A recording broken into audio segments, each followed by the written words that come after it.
Ya, Bang Togar, ini lagi rame lagi nih kasus Amy Wong. Tapi kali ini tentang kasusnya perseteruan antara Denny Sumargo dengan Dr. Richard Lee ini kan. Bang Togar, ini gimana menurut pandangan Bang Togar sebagai praktisi hukum tentang kisruh Denny Sumargo dan Richard Lee?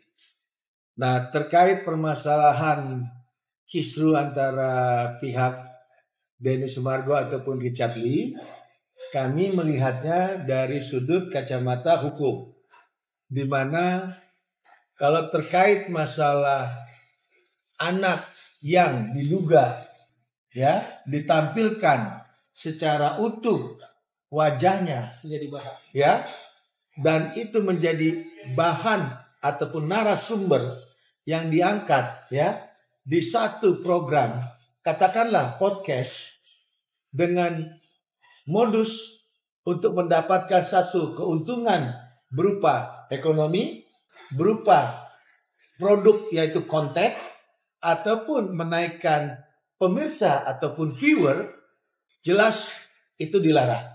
Jelas itu merupakan satu adanya eksploitasi anak. Sehingga di dalam suatu permasalahan yang terjadi, harusnya pihak penyelenggara podcast itu mesti mengerti etika, mengerti daripada tata tertib bagaimana untuk menampilkan satu bentuk konten yang tidak melibatkan anak di bawah umur. Apalagi anak itu masuk di dalam satu permasalahan hukum yang terjadi di dalam rumah tangga. Contoh kasus dengan Ibu Amy Wong, Amy BMJ. Nah, ini harus dikenakan sanksi pidana. Dan pihak polisi dalam hal ini tidak bisa diam. Karena ini bukan delik aduan, namun ini delik umum, delik biasa. Sehingga siapapun bisa melaporkan perbuatan orang tersebut di dalam dia menyelenggarakan satu podcast yang menampilkan sosok anak di bawah umur, dikait-kaitkan terkait tentang posisi kehidupan anaknya di dalam rumah tangga orang tuanya, itu jelas eksploitasi dan wajib diproses secara hukum. Nah, kebetulan kalaupun itu menyangkut seorang terkenal yang bernama Dr. Lee, itu tidak sebatas hanya permintaan maaf. Karena apa? Ini sudah terlanjur menjadi tontonan di umum, di publik. Sehingga publik menjadi resah, menjadi takut podcast yang diselenggarakan tersebut tidak membuat suatu edukasi. Malah ikut campur, intervensi, atau masuk ke dalam konflik yang harusnya yang namanya konflik rumah tangga itu adalah konflik private. Itu yang nggak boleh. Jadi baik itu dari perlindungan anak, lembaga perlindungan anak, ataupun Kementerian Perlindungan Anak, Kementerian Perempuan dan Anak, ataupun LSM yang bergerak di bidang anak, ini bisa melaporkan Dr. Richard Lee ke pihak kepolisian.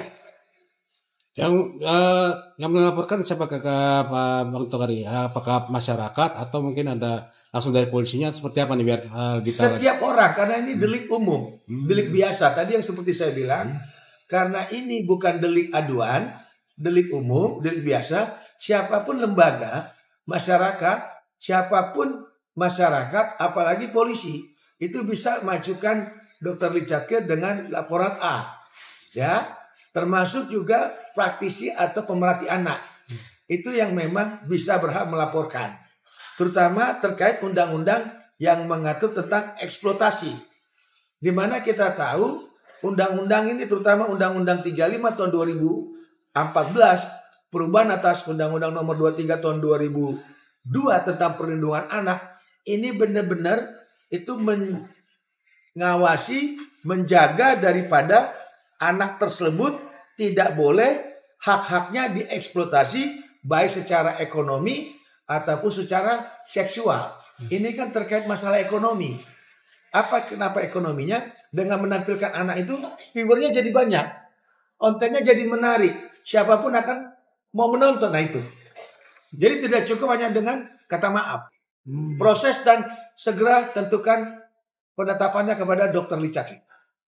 Bang, waktu pertama kali mendengar atau melihat kasus ini, perasaan abang seperti apa sih? Miris atau seperti apa nih, Bang? Apakah geram atau seperti apa? Saya sebagai orang tua yang mempunyai anak dan saya juga punya cucu.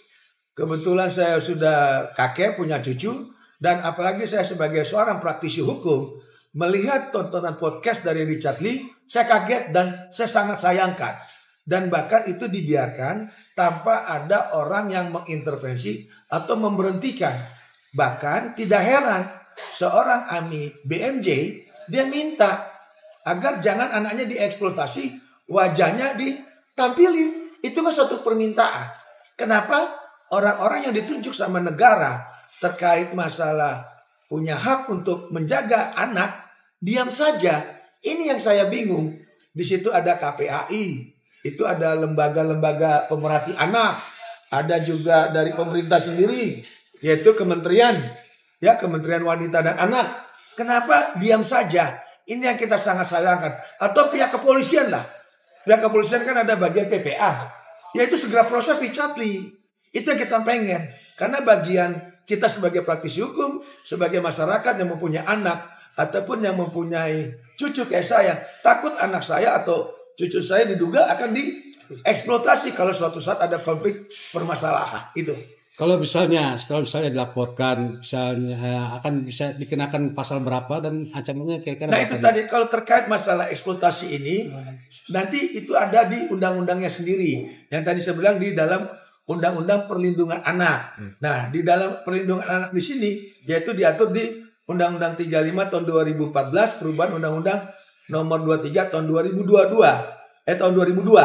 Nah, di situ nanti bisa ada beberapa pasal yang nanti akan bisa menjerat daripada si Richard Lee sendiri. Di mana di sini disebutkan juga kayak di pasal 20 nomor Undang-Undang nomor 35 tahun 2014 bahwa di sini ada menyatakan negara pemerintah itu wajib melindungi ya daripada anak tersebut. Nah, demikian yang bisa ini. Kira-kira ancaman berapa tahun? Kalau untuk terkait masalah anak itu di atas 10 tahun. 10 tahun. Karena undang-undang kan. Nah, makanya negara membuat satu aturan hukum itu terkait masalah anak. Itu bagaimana timbul kembangnya anak itu jangan sampai terganggu dengan hal-hal yang memang mengganggu ke depan.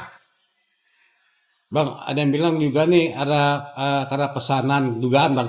Dia menampilkan anak supaya mengintervensi kasusnya BMJ seperti apa dia Bang melihat? Ada kemungkinan seperti itu? Nah, kalau terkait masalah ada tunggangan atau pesanan, kan dari awal saya sudah bilang kasus AMI BMJ dengan Andy Wong itu kan kasus private, ya, di mana kasus ada konflik suami istri, di tengahnya ada diduga pelakor yang orang lokal, orang Indonesia, Kesia Erni, dugaan saya kan TE itu. Nah, ini harusnya masuk ke private, tidak boleh diumbar di publik.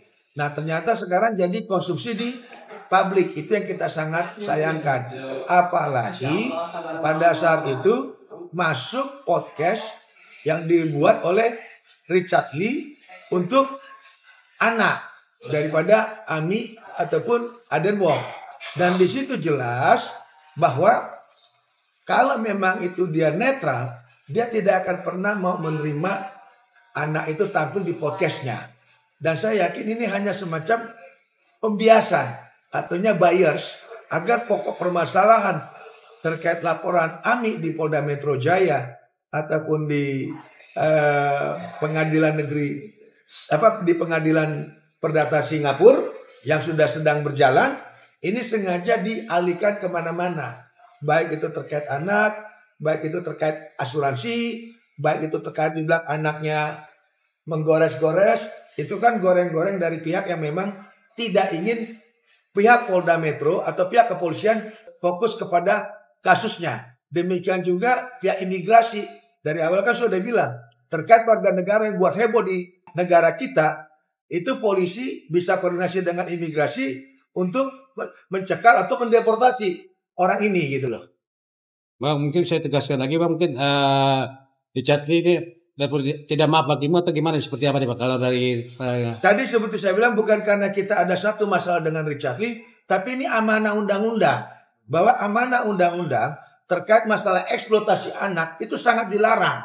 Sehingga saya menghimbau pihak kepolisian ataupun LSM Pemerhati Anak ataupun daripada KPAI ataupun lembaga-lembaga yang instrumen yang dikasih oleh negara harus segera mengambil tindakan agar jangan sampai podcast-podcast seperti ini yang harusnya mengedukasi malah menjadi membuat suatu pro dan kontra.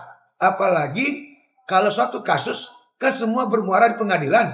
Ini dia menjadi justice by trial. Artinya dia menjadi hukum bagi diri dia sendiri. Bukan bicara tentang peradilan yang memang ditunjuk oleh negara. Jadi dia membuat suatu opini, menggiring sesuatu yang memang belum pada tempatnya. Dia tidak punya hak melakukan itu. Sehingga menyudutkan seseorang ibu yang bernama Ami BMJ. Dan Ami BMJ juga keberatan kan atas podcastnya Richard Lee. Jadi Richard Lee tidak boleh hanya sebatas minta maaf. Wajib diproses. Ini harus diperhatikan oleh pihak-pihak penegak hukum atau orang-orang yang memang berkecimpung di pemerhati anak. Oke, siap.